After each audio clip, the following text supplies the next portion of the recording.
Muy buenos días, bienvenidos de vuelta. Hoy continuamos con el tema dengue grave. Ya habíamos visto en el programa anterior los mecanismos que conducen a la aparición del dengue grave y habíamos visto también en el programa anterior los signos de alarma, que son parte de estos mecanismos. Hoy ya vamos a adentrarnos en el cuadro clínico, el diagnóstico y el tratamiento del síndrome de dengue grave. Vamos a seguir. La infección por un serotipo deja células de memoria. Esto es característico de infecciones adaptativas, células de memoria que se acuerdan de ese virus y dicen, cuando hay otro virus, ¿qué hacen ellas? Responden más rápidamente, responden más intensamente para eliminar ese virus. No el virus nada más, no el dengue nada más, cualquier agente infeccioso. Se quedaron células de memoria que se acuerdan del agente infeccioso. Y cuando el agente infeccioso repite, lo atacan rápidamente para destruirlo. Esto está muy bien, pero ¿qué pasa también? Si la infección es por un serotipo diferente, si la infección es por el serotipo que ya padecimos, lo neutralizamos, lo destruimos, no pasó nada. Si es por un serotipo diferente, los anticuerpos que tengo, que voy a producir contra ese serotipo, no los neutralizan, no los matan, pero se unen a ellos y activan más mecanismos de defensa, activan la respuesta inflamatoria no adaptativa con mayor intensidad. Y se unieron a ellos, pero la respuesta inflamatoria ahora es más intensa, pero como el anticuerpo no pudo neutralizar el virus porque se unió a una estructura que no es la que él reconocía de verdad, no es el serogrupo para el que fue producido, es otro serogrupo diferente, que se parece un poquito, pero que no es el que él estaba diseñado, entonces la respuesta inmunológica es más intensa.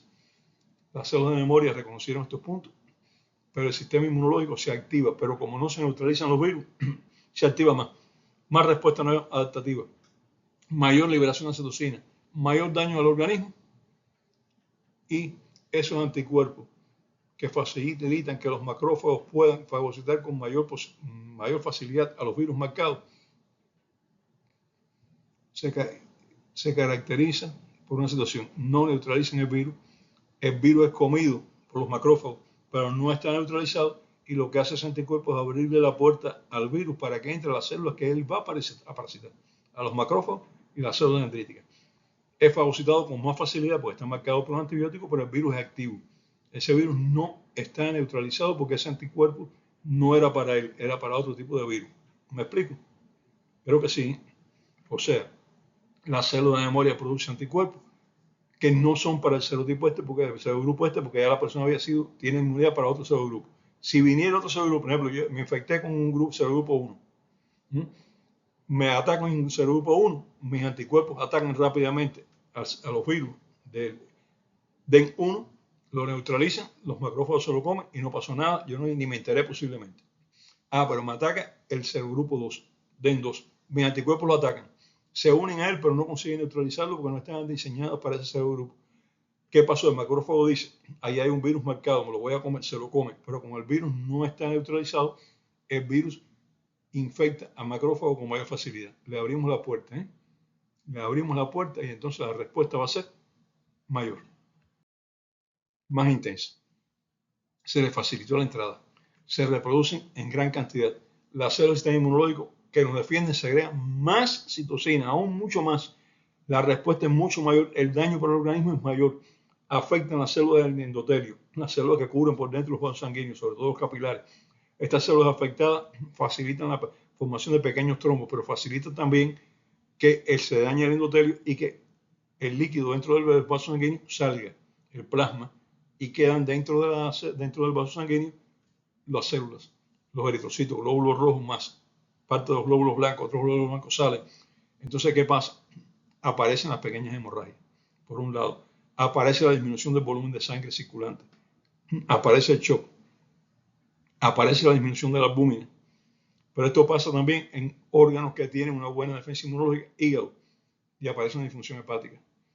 Pero las citocinas estas son eliminadas por los riñones, aparece una disfunción renal.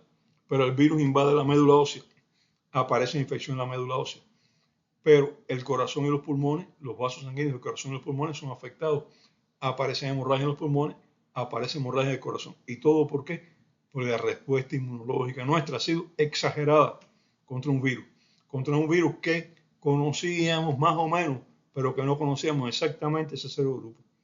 Y por eso es que el dengue grave es característico de infecciones, reinfecciones por serogrupos que no son el serogrupo que nosotros ya conocíamos anteriormente. Esa es la mecánica, o pudiéramos decir, o la fisiopatología de la infección por dengue grave. Todo facilita la salida de plasma de los vasos sanguíneos y el shock. El virus invade la médula ósea, ya lo dije. Deprime la producción de plaquetas por la médula ósea, facilita la hemorragia. Deprime la producción de leucocitos,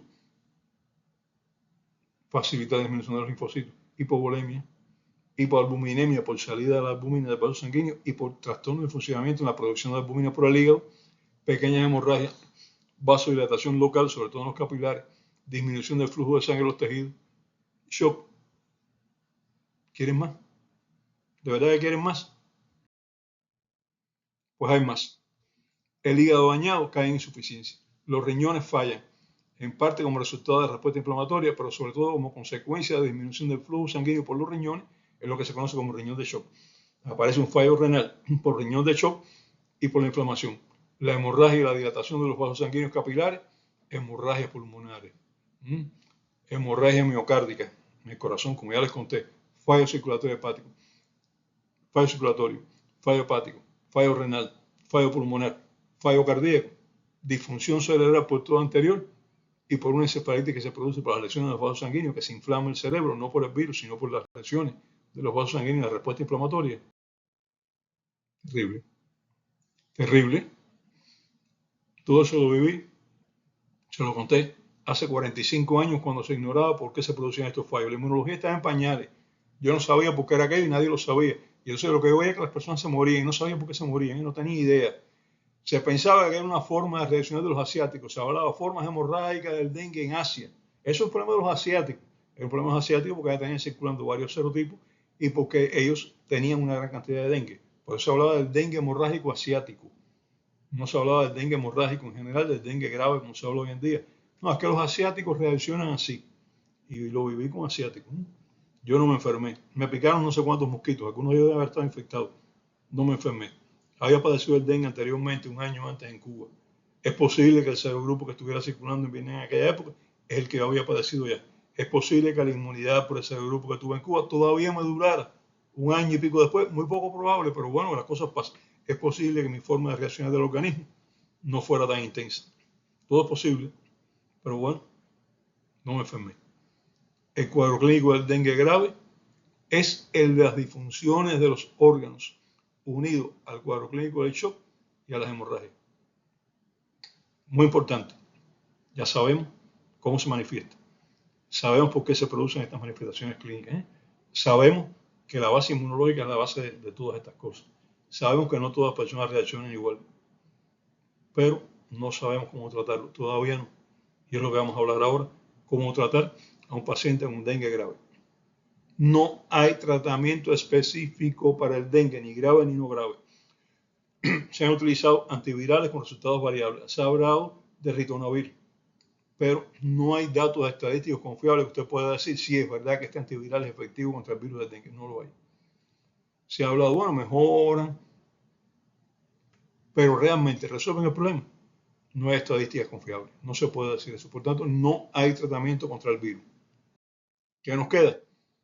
Tratar las manifestaciones clínicas del dengue grave, mejorarlo y confiar en que esta mejora nos va a ayudar a que la persona se restablezca. El paciente con dengue grave tiene que ser ingresado en una unidad de cuidado intensivo. Apenas se diagnostica un dengue grave, dengue con signos de alarma, cuidado intensivo. No pierda tiempo, cuidados intensivos. Porque si se complica una sala normal, no va a dar tiempo de llevarlo a cuidados intensivos y no se va a poder recuperar. Se considera dengue grave a todo paciente con dengue. Primero hay que tener dengue, desde luego, que presente. Aquí hay signos de alarma. Ahora vamos ya a lo que podemos decir que es dengue grave. Señales de shock, porque está hablando de hipovolemia, disminuido la cantidad de sangre circulando. Edemas, o sea, aumento del volumen del tejido celular subcutáneo, piernas, cara, cualquier parte, porque eso nos está hablando de salida de plasma de los vasos sanguíneos del intersticio y estamos ante la primera parte de lo que va a producir un shock. O sea, estamos viendo el inicio de un shock. Dificultad respiratoria, porque nos está hablando de edema en los pulmones o nos está hablando de hemorragia en los pulmones y eso es mucho más grave. Hemorragia severa, cualquier hemorragia importante está incluida aquí. afectación severa de un órgano, de cualquier órgano, pero fundamentalmente estamos hablando de hígado, corazón, cerebro o riñones. Cualquiera de ellos, vemos disfunción, trastorno de funcionamiento de nuestros órganos, eso es dengue grave. Eso es dengue grave. Conteo de plaquetas inferior a 30.000 plaquetas por decilitro. El paciente tiene 29.000, eso no hay duda. Tiene 31.000, 32.000, yo lo trataría como dengue grave, aunque lo que se dice es 30.000, pero si está bajando ya de 100.000, yo lo vería como dengue grave porque es mejor prevenir que tener que lamentar después. Cualquiera de estas situaciones que hemos hablado, shock, edema, dificultad respiratoria, hemorragia severa, afectación de un órgano cualquiera o plaquetas bien bajas, cualquiera de una solita, y eso es dengue grave. Y una solita de estas dice paciente que va para cuidados intensivos. Ahora, ¿qué le voy a hacer en cuidados intensivos? Lo primero es recuperar el volumen de sangre que está circulando, que ha disminuido. ¿Cómo se hace esto? Reponiendo el líquido intravascular. Hay que calcular más o menos cuánto líquido ha perdido y pasarlo. Esto se hace por cálculo, pero no siempre es exacto, por tanto, siempre debe pasarse soluciones. ¿Qué son soluciones? Cristaloide o coloide. ¿Qué es un cristaloide? Cloruro de sodio al 0,9%. ¿Qué es un coloide? Bueno, hay varias soluciones coloides, depende de lo que tenga, Ringer, Ringeraltato, etcétera, lo que usted tenga a mano ahí. ¿Esto qué hace? Aumenta la osmolaridad dentro de los vasos sanguíneos, evita la salida de líquido hacia los capilares y hasta si usted aumenta mucho la osmolaridad puede ser que consiga que retorne un poco de líquido, retorne de los capilares hacia el vaso sanguíneo. Mantiene el volumen sanguíneo efectivo, adecuado, para que le llegue sangre a todas las partes del cuerpo, todos los órganos. Recupera el riñón de shock y mejora la disfunción neurológica, que está causada sobre todo por la hipoxia, que es la falta de llegada de oxígeno al cerebro, y en general este oxígeno llega con la sangre. Usted restablece la sangre, pues no hay problema por ahí. La recomposición de líquido debe hacerse de forma intensiva, o sea, pasar líquido y pasar líquido y pasar líquido, cuidando no pasarnos nosotros la cantidad de líquido, porque podemos crear problemas también, ¿no? Pero no tener miedo con el volumen, vigilar la orina, a ver cuándo empieza a orinar bien, si el riñón tiene dificultades, vigilar la tensión arterial, cuando la tensión arterial ya empieza a restablecerse, la orina se mantiene en un buen volumen urinario y nosotros sabemos que estamos reponiendo bien. ¿Cuándo utilizar plasma? ¿Cuándo concentrado de plaquetas? ¿Cuándo glóbulo? ¿Y cuándo hemoderivados? Según las necesidades. No hay una norma, no hay una regla. Cada paciente, este paciente en un momento determinado puede necesitar plasma. Digamos, por ejemplo, la albúmina plasmática está muy baja. ¿Vamos a pasar albúmina o vamos a pasar plasma?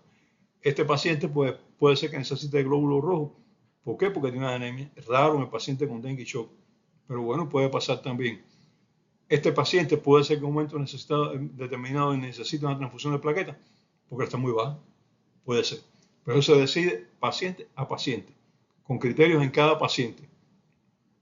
Los glóbulos para mantener la hemoglobina por encima de 7 gramos. La hemoglobina no debe caer de 7 gramos. Y las plaquetas deben mantenerse por encima de 100.000 por decilitro para disminuir el riesgo de hemorragia. Utilización de vasopresores, o sea, medicamentos para subir la presión arterial que se utilizan en el shock de acuerdo con las necesidades. Tratar, este shock es hipovolémico, este shock es por salida de líquido de la sangre. Por tanto, el tratamiento es colocar líquido dentro de la sangre. En un momento determinado no responde y se necesita pasar algunos medicamentos de los que se utilizan para controlar el shock, se pueden pasar. Criterio del médico de acuerdo con el paciente, pero no está normado.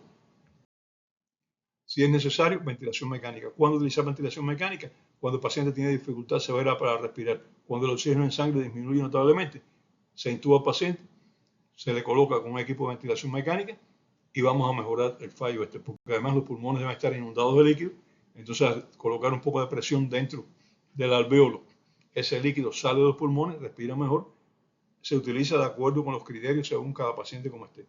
Deben controlarse además los niveles de potasio en sangre, de sodio y mantener un balance de ácidos en sangre adecuado. O sea, que no tenga acidosis, que no tenga alcalosis. Esto ya se hace en cuidado intensivo. Otras medidas se deciden en cada caso de acuerdo con las complicaciones que aparezcan. Bueno, y yo creo que hoy hago todo el tema que está bastante denso y no sé si les interesó, espero que sí. Ustedes y yo necesitamos un descansito. Así que hasta el próximo tema que va a ser síndrome de Guillain y Barré. ¿Qué es un síndrome de Guillain y Barré? Lo van a saber.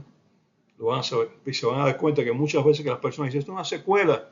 Cuidado con las secuelas de algunas de estas enfermedades, porque estas secuelas pueden ser muy bien un síndrome de Guillain-Barré con pocos síntomas. Lo vamos a ver en el próximo programa. Hasta entonces.